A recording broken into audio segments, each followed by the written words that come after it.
সরাসরি আপনাদের গুজরাটের আহমেদাবাদে নিয়ে যাব। রোড শো করছেন প্রধানমন্ত্রী নরেন্দ্র মোদী। प्रधानमंत्री भी गाड़ी के अंदर से लगातार हाथ हिलाकर लोगों का এর আগে আজ সকালে গান্ধীনগরে রোড শো করেন, আর আজ সন্ধ্যায় আহমেদাবাদে এই মুহূর্তে সরাসরি সেই ছবি দেখতে পাচ্ছেন। রোড শো করছেন প্রধানমন্ত্রী।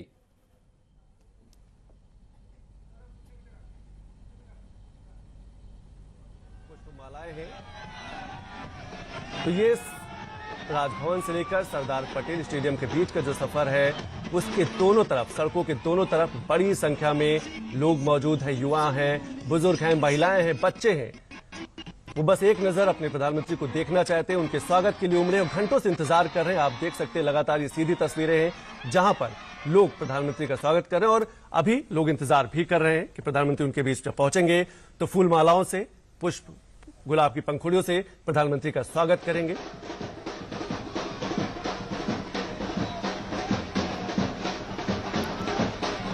तो अपने नेता के प्रति एक जोश, एक उत्साह आप देख रहे हैं। देखिए, आप लोग इंतजार कर रहे हैं कि कब प्रधानमंत्री जो है उनके बीच पहुंचे और वो उनको स्वागत करने का, अभिवादन करने का मौका मिले।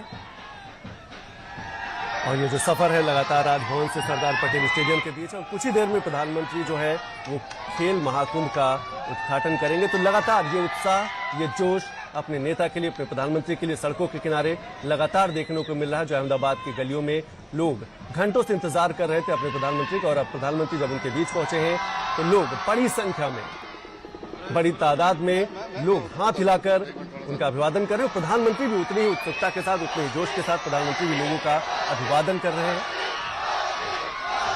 और आप सुन सकते हैं कि मोदी मोदी के नारे गुंजायमान हैं चारों तरफ, और चाहे बुजुर्ग हो, चाहे महिलाएं हो, चाहे युवा हो, चाहे बच्चे हो, सब शामिल हैं सड़क के दोनों तरफ प्रधानमंत्री के स्वागत के लिए।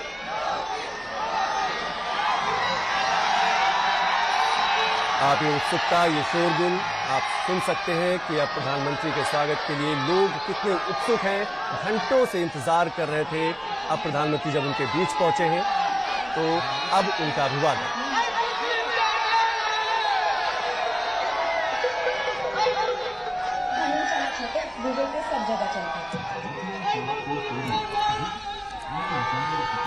সরাসরি সেই ছবি আপনারা দেখতে পাচ্ছেন। প্রধানমন্ত্রী নরেন্দ্র মোদীর কনভয় এগিয়ে চলেছে সর্দার প্যাটেল স্টেডিয়ামের উদ্দেশ্যে, যেখানে খেল মহাকুম্ভের উদ্বোধন করবেন প্রধানমন্ত্রী নরেন্দ্র মোদী। তার আগে এই রোড শো, আপনারা জানেন পরশুই 4টি রাজ্যে বিপুল জয় পেয়েছে বিজেপি, এবং তারপর দুদিনের প্রধানমন্ত্রী নরেন্দ্র মোদীর গুজরাট সফর বছরের শেষে রয়েছে। গুজরাতে বিধানসভা নির্বাচন, নিজের রাজ্য গুজরাট প্রধানমন্ত্রী নরেন্দ্র মোদীর ফলে আলাদা গুরুত্ব রয়েছে এই রাজ্যের, এই গুজরাতের বিধানসভা নির্বাচনের। আহমেদাবাদের থেকে ছবি সরাসরি দেখতে পাচ্ছেন। এর আগে আজকে গান্ধীনগরে রোড শো করেন প্রধানমন্ত্রী নরেন্দ্র মোদী, আর এখন আহমেদাবাদে রোড শো করছেন। এখান থেকে তিনি সোজা চলে যাবেন সর্দার পটেল স্টেডিয়ামে, যেখানে খেল মহাকুম্ভের উদ্বোধন করবেন প্রধানমন্ত্রী। এবং রাস্তার দুপাশে দেখতে পাচ্ছেন প্রচুর মানুষের ভিড়।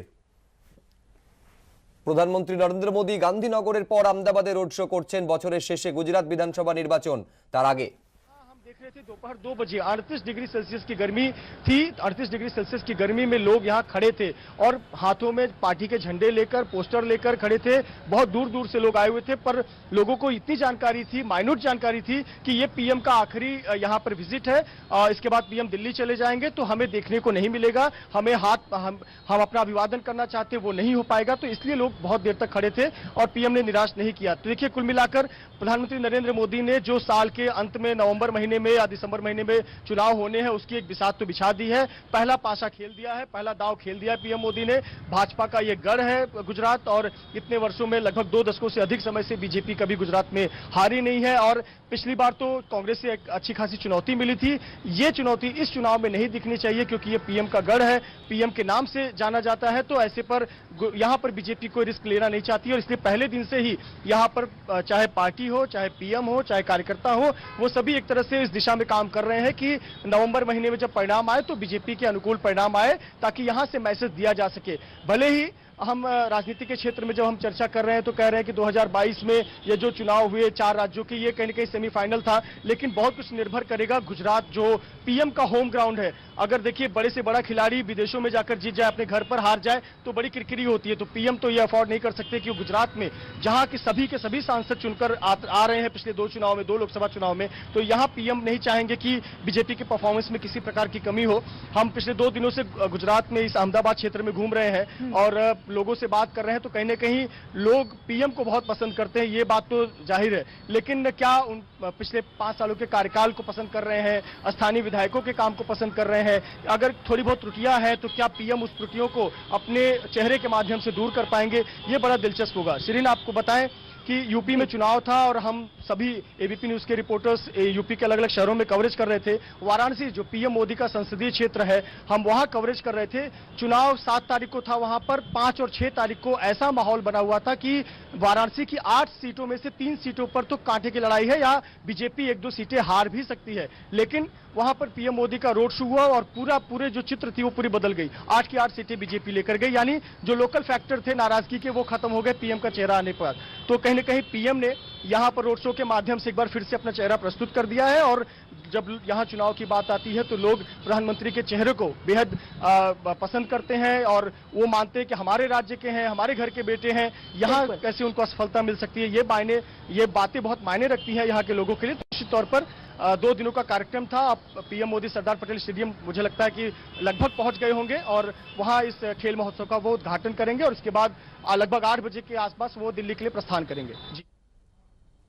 और युवाओं के लिए सैकड़ों अवसर और संभावनाओं का द्वार खोलती है। প্রধানমন্ত্রী রোড শো এবং আমাদের প্রতিনিধি মৃত্যুঞ্জয় সিং কি বলছিলেন আপনাদের সরাসরি তুলে ধরছিলাম। আর এই মুহূর্তের একটি খবর, ট্যাংরায় চামড়ার গুদামে আগুন লেগেছে বলে জানা যাচ্ছে। দমকলের 5টি ইঞ্জিন, সেই ভয়াবহ আগুনের ছবি আপনারা দেখতে পাচ্ছেন। দমকলের 5টি ইঞ্জিন আগুন নিয়ন্ত্রণে আনার চেষ্টা চালাচ্ছে। আগুনের লেলিহান শিখা কিভাবে ওপরের দিকে যাচ্ছে, ধোঁয়ার কুণ্ডলিতে ঢেকে গিয়েছে চারদিক। ঘিঞ্জি এলাকা যেহেতু, ফলে আগুন নেভাতে রীতিমতন সমস্যায় পড়তে হচ্ছে দমকলের আধিকারিকদের।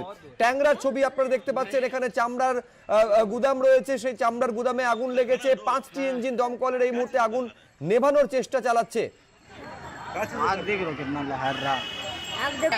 ভয়াবহ সেই আগুনের ছবি আপনারা দেখতে পাচ্ছেন। আবির দত্ত আমাদের প্রতিনিধি আরো বিস্তারিত বলবেন এই বিষয়ে। আবির, কি পরিস্থিতি, আগুন নিয়ন্ত্রণে কতটা আনা গেল? দেখো দেখা যাচ্ছে যে কিছুক্ষণ আগেই অগ্নিকাণ্ডের ঘটনা ঘটেছে ট্যাংরার মেহের আলী লেন, সেখানে এই অগ্নিকাণ্ডের ঘটনা যেটা যাচ্ছে। এখনো পর্যন্ত প্রাথমিকভাবে যেটা দমকল আধিকারিকরা বলছেন যে এই যে আগুন লেগেছে যেখানে, সেটি একটি লেদারের গোডাউন, অর্থাৎ চামড়ার গোডাউন, সেখানে চামড়ার কারবারি এবং সেখানে বেশ কয়েকজন কর্মীও ছিলেন, তারা বেরিয়ে আসতে পেরেছেন। এখনো পর্যন্ত প্রাথমিক খবর সেটাই। দমকলের 5টি ইঞ্জিন ঘটনাস্থলে ইতিমধ্যে গিয়ে পৌঁছেছে এবং যুদ্ধকালীন তৎপরতায় আগুন নিয়ন্ত্রণের চেষ্টা চলছে।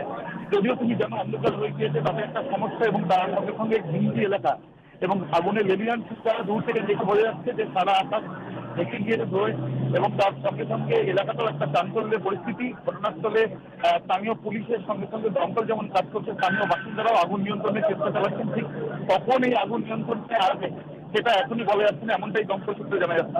কিন্তু এই গুদামের মধ্যে, আবির, এই চামড়ার গুদামের মধ্যে কেউ আটকে নেই, এটা কি নিশ্চিত করা হচ্ছে দমকলের তরফে? দেখো এখনো পর্যন্ত এটা নিশ্চিতভাবে বলা যাচ্ছে না, তার কারণ এই যে চামড়ার গুদাম, সেই চামড়ার গুদামের আশেপাশে বেশ কিছু বসতি রয়েছে, কিছু মানুষ সেখানে বসবাস করেন। এই গুদামেও অনেকেই ছিলেন, কাজ করছিলেন, কিন্তু তারা প্রত্যেকে বেরিয়ে এসছেন এমন প্রাথমিকভাবে শোনা গেলেও সরকারিভাবে কিন্তু বলা হচ্ছে না।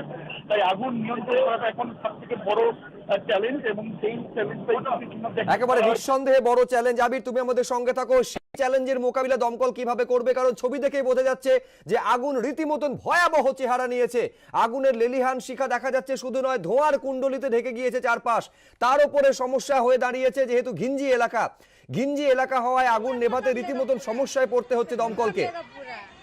वो बिल्डिंग से बहुत दूर है। बहुत दूर है। नहीं अभी दूर है।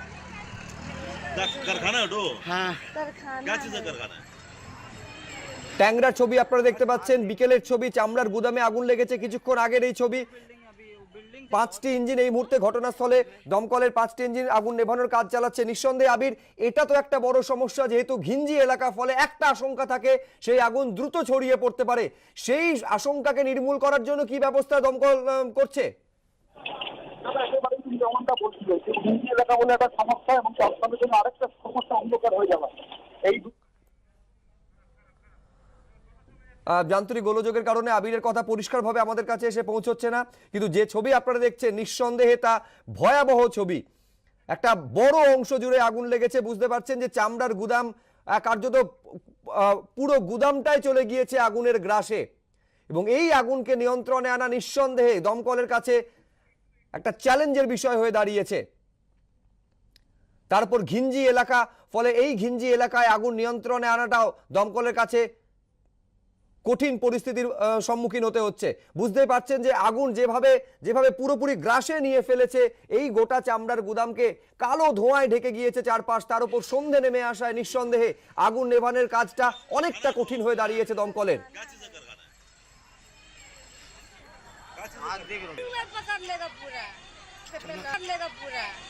वो बिल्डिंग से बहुत दूर है। এমপ্লয়িজ প্রভিডেন্ট ফান্ডে সুদের হার কমালো মোদী সরকার। ইপিএফ এ সুদের হার 8.5% থেকে কমে হলো 8.1%। 2021-22 অর্থবর্ষের জন্য কমলো সুদের হার। খুব শীঘ্রই অর্থমন্ত্রকের কাছে ইপিএফ কমিটি এই প্রস্তাব জমা দিতে চলেছে, ফলে মধ্যবিত্তের সঞ্চয়ে কোপ পড়ার আশঙ্কা। সূত্রের খবর, গত 44 বছরে ইপিএফ এ এটাই সর্বনিম্ন সুদের হার। हमें इस बात को बताते हुए अच्छा भी लगता है कि एसबीआई में अगर एफडी की जाती है 10 साल के लिए तो वहां पर 5.45% का ब्याज मिलता है। हमारे जो समानार्थक, हमारे जो बिल्कुल सिमिलर इंस्ट्रूमेंट है, चाहे पीपीएफ का हो चाहे बाकी के इंस्ट्रूमेंट हो, सब में 6.8 से लेकर 7.1% तक जो है उसमें ब्याज का वितरित किया जाता है। और इसलिए इस बार हमारे बोर्ड ने जिस प्रकार की अंतरराष्ट्रीय परिस्थिति और इक्विटी बाजार की स्थिति बनी है, उसमें इन्वेस्टमेंट के साथ जो सोशल सिक्योरिटी को भी रखना है, हम बहुत हाई रिस्क वाले इंस्ट्रूमेंट को नहीं ले सकते हैं। वो मार्केट करने के लिए हम लोग नहीं, हम मार्केट में एक स्थायित्व के लिए, एक सामाजिक सुरक्षा के लिए हैं। और इसलिए इस बार हमने जो रिकमेंडेशन हमारी कमेटी की तरफ से, बोर्ड की तरफ से करी है कि हमारे ईपीएफ पे 8.10% ब्याज दर अनुमानित आय और अनुमानित आय के मुकाबले के लिए हमने रिकमेंडेशन करी। सिफारिश करने के पीछे आधार यह है कि ट्रस्ट का पैसा सुरक्षित रहे, पर्याप्त सुरक्षा के साथ उच्च रिटर्न को संतुलित करते हुए विवेकपूर्ण निवेश के विकल्पों की तलाश करी जाएगी। পরের খবরে আসবো। জমাদার সেজে মানব পাচারের অভিযোগ। ডায়মন্ড হারবার জেলা পুলিশের তৎপরতায় চক্রের পর্দাফাঁস। বাংলাদেশি কিশোরীকে মুর্শিদাবাদে বিক্রির অভিযোগ। বেআইনিভাবে সীমান্ত পেরিয়ে নিষিদ্ধ পল্লীতে বিক্রির অভিযোগ। এই ঘটনায় 2 মহিলা সহ গ্রেফতার 8 জন অভিযুক্ত।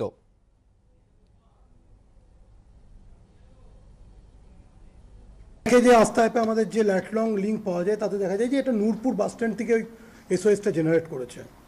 তো সাথে সাথে কিউআরটি ভ্যান ওখানে যায়, ম্যাটারটা অ্যাড্রেস করে, দেখা যায় যে মানে একজন দেখে মনে হয় আপাতদৃষ্টিতে মাইনর একটি কিশোরী, মাইনর একটি লেডি, সে নূরপুর বাস স্ট্যান্ডের ওখানে ঘোরাঘুরি করছে এবং মাইনর কিশোরী অ্যাকচুয়ালি বাংলাদেশি সিটিজেন।